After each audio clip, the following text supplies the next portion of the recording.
ધોરણ 12 વિષય economics chapter 2 વૃદ્ધિ અને વિકાસના નિર્દેશકો.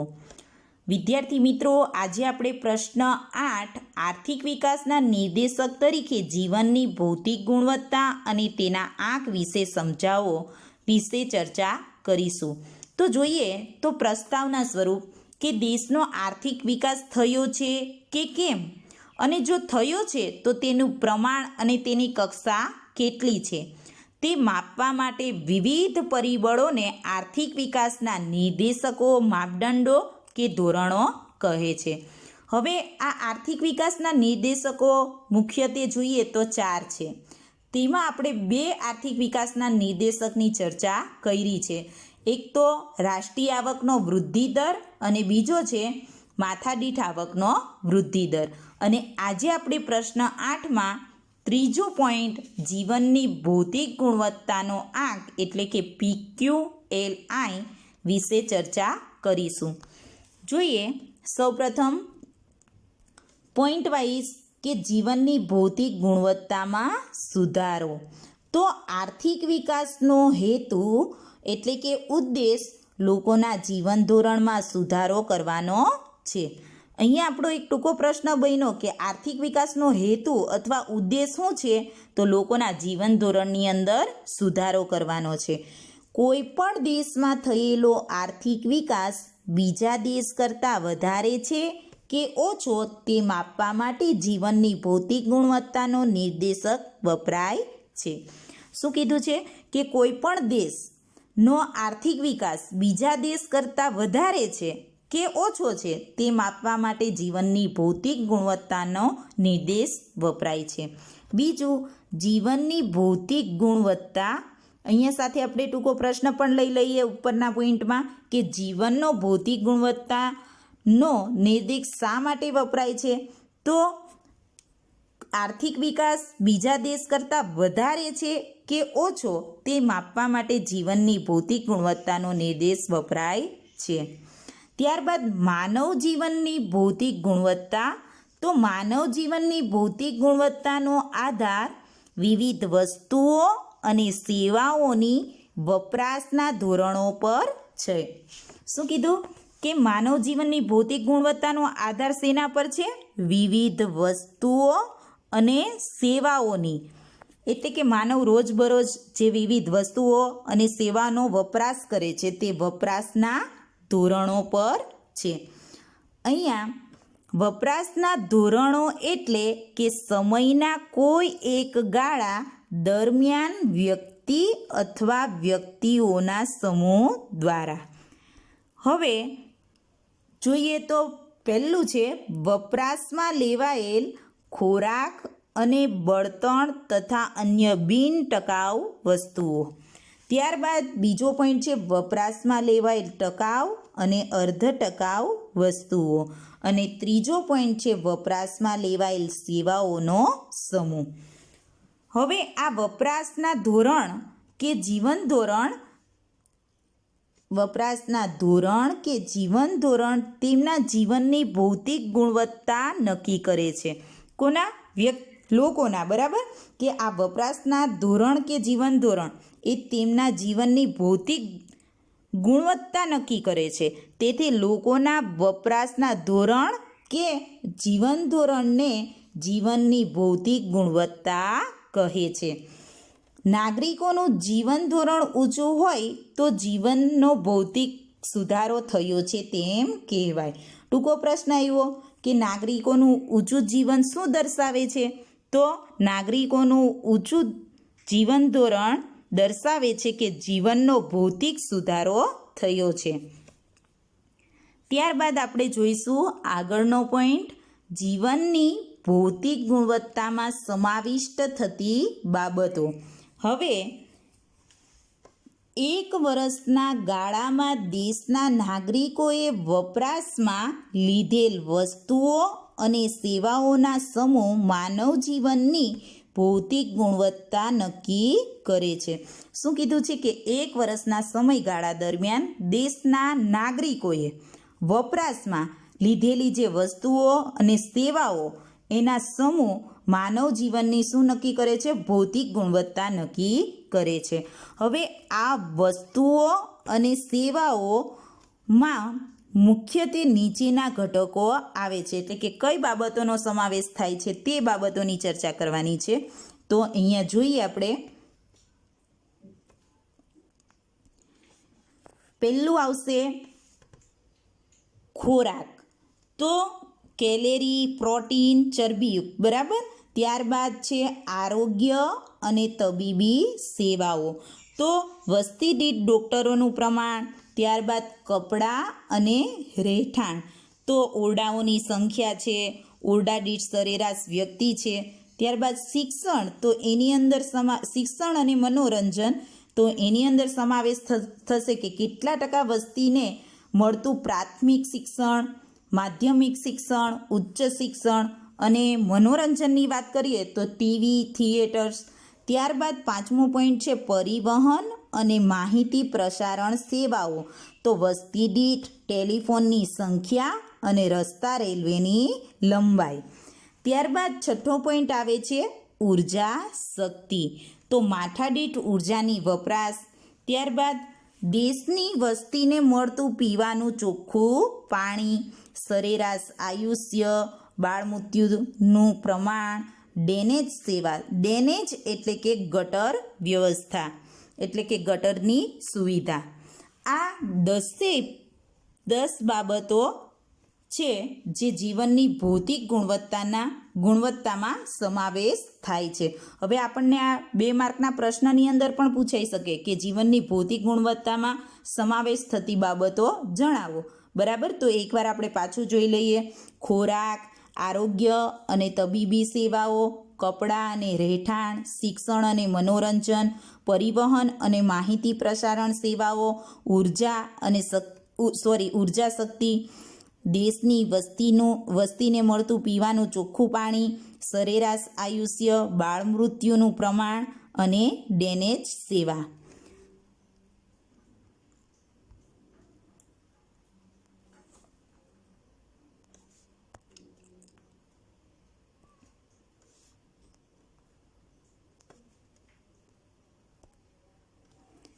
હવે આ ઉપરોક્ત જે આપણે બાબતો જોઈ, તો આ બાબતોમાં સુધારો થઈ રહ્યો હોય તો દેશમાં માનવ જીવનની ભૌતિક ગુણવત્તા સુધરી રહી છે તેમ કહેવાય. શું કીધું છે કે ઉપરોક્ત આપણે જે 10 બાબતો જોઈ, આ બાબતોની અંદર જો સુધારો થયો હોય તો દેશમાં માનવ જીવનની ભૌતિક ગુણવત્તા સુધરી છે તેમ કહેવાય. અને જો સુધારો ન થઈ રહ્યો હોય તો કયા ક્ષેત્રમાં સુધારાની જરૂર હોય તે જાણી તેના ઉપાયો શોધી અને દેશના વિકાસને આગળ વધારવો જોઈએ, એટલે કે દેશનો વિકાસ વધારવો જોઈએ. હવે જો શું કીધું છે કે સુધારો ન થયો હોય અને કયા ક્ષેત્રમાં સુધારો થયો નથી એ ક્ષેત્રમાં સુધારો કરી અને દેશનો વિકાસ વધારવો જોઈએ. માનવ જીવનમાં કોઈ પણ નિર્દેશક સાપેક્ષ રીતે રજૂ કરી શકાય છે. સૌથી ઊંચું મૂલ્ય ધરાવતા નિર્દેશને 100નો આંક અપાય, એટલે કે આપવામાં આવે છે. વિકાસશીલ દેશોમાં પણ હવે જીવનની ભૌતિક ગુણવત્તાના સુધારા ઉપર ધ્યાન આપવામાં આવે છે. હવે વિદ્યાર્થી મિત્રો, આપણે જોઈશું જીવનની ભૌતિક ગુણવત્તાનો આંક.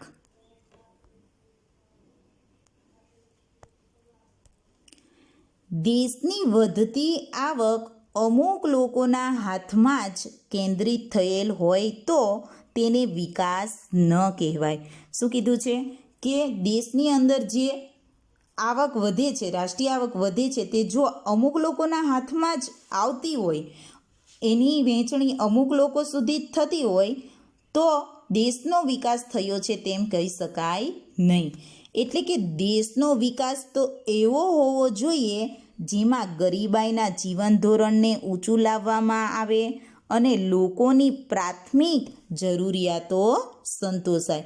એટલે કે ગરીબોના જીવન ધોરણને ઊંચું લાવવામાં આવે અને લોકોની જે પ્રાથમિક જરૂરિયાતો છે, જેવી કે ઘર, કપડાં, રોટી, મકાન, બરાબર, દૂધ, શાકભાજી, આવી જરૂરિયાતો સંતોષાય.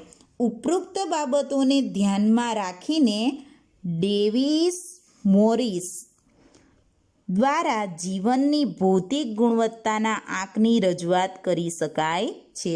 વિદ્યાર્થી મિત્રો, તમે આ નામ યાદ રાખજો, કેમ કે બોર્ડની પરીક્ષામાં પણ ઘણી વખત ટૂંકા પ્રશ્નમાં અને MCQમાં પૂછાય છે કે જીવનની ભૌતિક ગુણવત્તા અથવા PQLIનો આંક કોણે રજૂ કર્યો? તો કોણ આવશે? ડેવિસ મોરિસ, જેને PQLI તરીકે ઓળખાય છે. હવે આ આંકમાં માનવ જીવનના ભૌતિક ગુણવત્તામાં સુધારાને આર્થિક વિકાસ ગણાય છે. શું કીધું છે કે આ આંકમાં માનવ જીવનની અંદર ભૌતિક ગુણવત્તાની અંદર, એટલે કે આપણે જોઈ શકીએ તેવી બધી જ, બરાબર, ભૌતિક ગુણવત્તામાં જો સુધારા થાય તો તેને આર્થિક વિકાસ કહેવાય છે. હવે જીવનની ભૌતિક ગુણવત્તાની કક્ષાએ આર્થિક વિકાસની કક્ષા દર્શાવે છે. શું કીધું? જીવનની ભૌતિક ગુણવત્તાની કક્ષા છે એ આર્થિક વિકાસની કક્ષા દર્શાવે છે. અહીંયા આપણો ટૂંકો પ્રશ્ન પણ બન્યો છે કે જીવનની ભૌતિક ગુણવત્તાની કક્ષા શેની કક્ષા દર્શાવે છે? તો શું આવશે? આર્થિક વિકાસની કક્ષા દર્શાવે છે.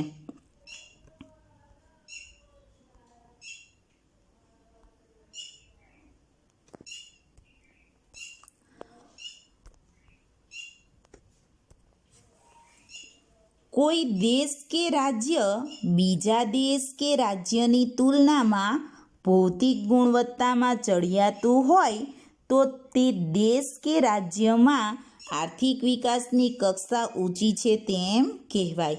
શું કીધું છે કે કોઈ દેશ કે કોઈ રાજ્ય બીજા દેશ કે રાજ્યની તુલનામાં ભૌતિક ગુણવત્તામાં ચડિયાતું એટલે કે ઊંચું હોય તો તેને દેશ કે રાજ્યમાં આર્થિક વિકાસની કક્ષા ઊંચી છે તેમ કહેવાય. હવે વિદ્યાર્થી મિત્રો, આપણે ચર્ચા કરવાની છે ભૌતિક જીવનની ગુણવત્તાના આંકમાં 3 ઘટકો અથવા બાબતોનો સમાવેશ થાય છે તે. તો એ 3 મહત્વની બાબતો જોઈએ તો પહેલું છે શિક્ષણનું પ્રમાણ, અપેક્ષિત આયુષ્ય અને બાળ મૃત્યુદર. હવે આપણે એની ડિટેલમાં ચર્ચા કરીશું. તો પહેલું છે શિક્ષણનું પ્રમાણ. હવે દેશમાં શિક્ષણ મેળવેલી વસ્તીની ટકાવારીના આધારે દેશમાં શિક્ષણનું પ્રમાણ જાણી શકાય છે. સાક્ષરતાનું પ્રમાણ એ દેશમાં શિક્ષણની સ્થિતિ દર્શાવે છે. શું કીધું છે? ટૂંકો પ્રશ્ન આવ્યો. સાક્ષરતાનું પ્રમાણ એ શું દર્શાવે છે? તો સાક્ષરતાનું પ્રમાણ એ દેશમાં શિક્ષણની સ્થિતિ દર્શાવે છે. ત્યારબાદ બીજો પોઈન્ટ છે અપેક્ષિત આયુષ્ય. અપેક્ષિત આયુષ્ય એટલે કે વિદ્યાર્થી મિત્રો, તમે યાદ રાખજો, પરીક્ષાની અંદર ઘણી વખત ટૂંકા પ્રશ્નની અંદર આ બંને પોઈન્ટ, અપેક્ષિત આયુષ્ય એટલે શું અને બાળ મૃત્યુદર એટલે શું, બંને પૂછાય છે ઘણી વખત, બરાબર. તો જોઈએ, બાળકના જન્મ સમયે તે કેટલા વર્ષનું આયુષ્ય ભોગવશે તેવી અપેક્ષાને અપેક્ષિત આયુષ્ય કહે છે. એકવાર ફરી જોઈએ કે બાળકના જન્મ સમયે તે કેટલા વર્ષનું આયુષ્ય ભોગવશે તેવી અપેક્ષાને અપેક્ષિત આયુષ્ય કહે છે, જે પ્રજાનું સરેરાશ આયુષ્ય દર્શાવે છે. અપેક્ષિત આયુષ્યમાં વધારો થાય તો કહી શકાય કે આરોગ્યની સેવાઓ સારી પ્રજાને મળે છે. ત્યારબાદ બીજું પોઈન્ટ છે બાળ મૃત્યુ દર.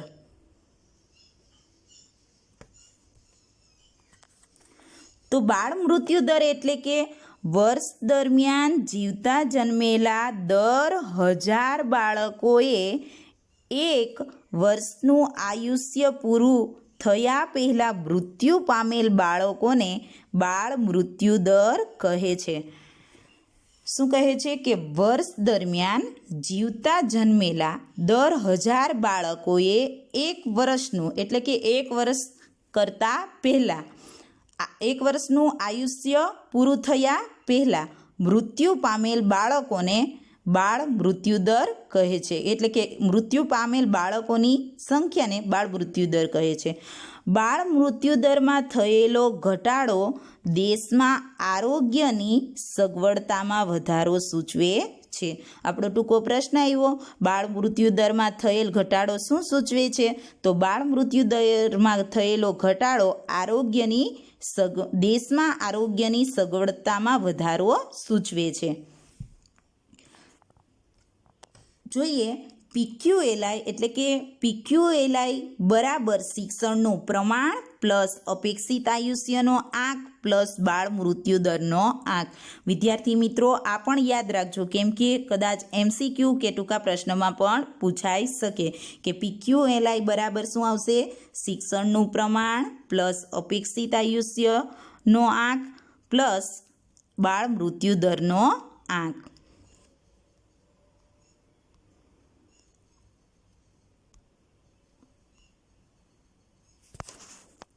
હવે જોઈએ 3 બાબતો. એટલે કે જે આ આંકની અંદર 3 બાબતો જ કેમ, બરાબર, 3 બાબતોનો જ સમાવેશ કેમ છે તેના વિશે ચર્ચા કરીએ.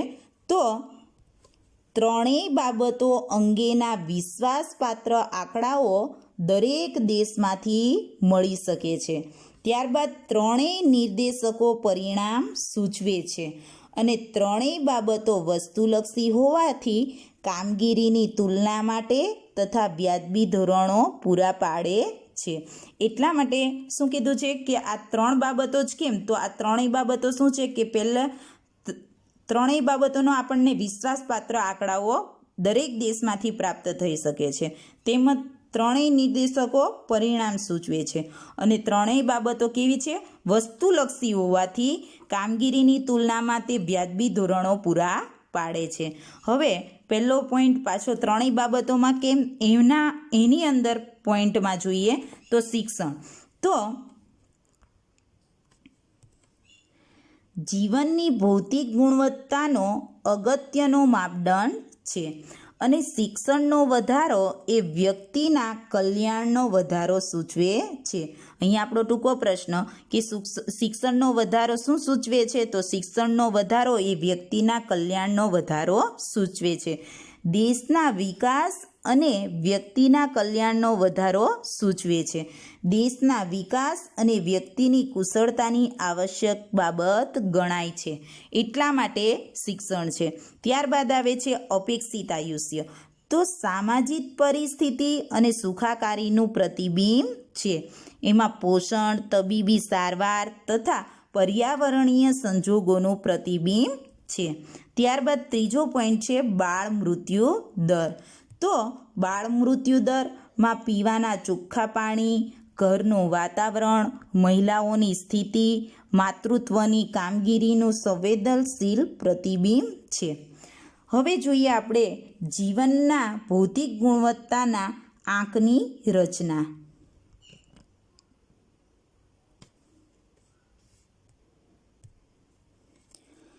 નિર્દેશનને 100નો ભાર અપાય છે. એટલે કે જીવનની ભૌતિક ગુણવત્તાના આ આંક છે તેના નિર્દેશનને કેટલો 100નો ભાર આપવામાં આવે છે.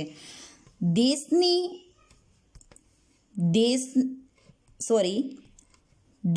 તે નિર્દેશનની કામગીરીના આધારે 0 થી 100ના આંકની વચ્ચે ગુણ મૂકવામાં આવે છે. યાદ રાખજો વિદ્યાર્થી મિત્રો કે દેશની તે નિર્દેશનની કામગીરીના આધારે 0 થી 100ના આંકની વચ્ચે ગુણ મૂકવામાં આવે છે. ત્રણેય બાબતો એ દેશને મળેલા ગુણોનો સરવાળો થાય છે. એટલે કે ત્રણેય બાબતો એટલે કઈ આવશે? શિક્ષણ, અપેક્ષિત આયુષ્ય અને બાળ મૃત્યુદર. આ ત્રણેય બાબતો એ દેશને મળેલા ગુણનો સરવાળો થાય છે અને સરવાળાને 3 વડે ભાગી સરેરાશ મેળવી શકાય છે. જે આંક મળે છે તેને PQLIનો આંક કહે છે. હવે તેમની મહત્વની બાબતો જોઈએ તો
2003 પછી યાદ રાખજો વિદ્યાર્થી મિત્રો આંકડો, કેમ કે આપણને ટૂંકા પ્રશ્ન કે MCQની અંદર પૂછાઈ શકે કે 2003 પછી વિશ્વમાં PQLIની 3 બાબતોને આધારે બનતા આંકને બદલે તેમાં માનવ જીવનને સ્પર્શતી અન્ય 3 બાબતોનો સમાવેશ કરી જીવનની ભૌતિક ગુણવત્તાનો આંક QLI તૈયાર કરવામાં આવે છે.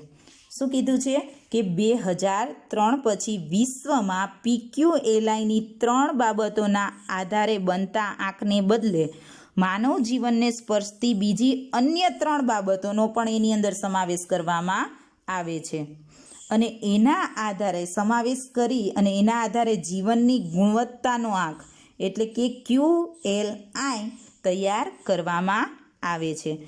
તો વિદ્યાર્થી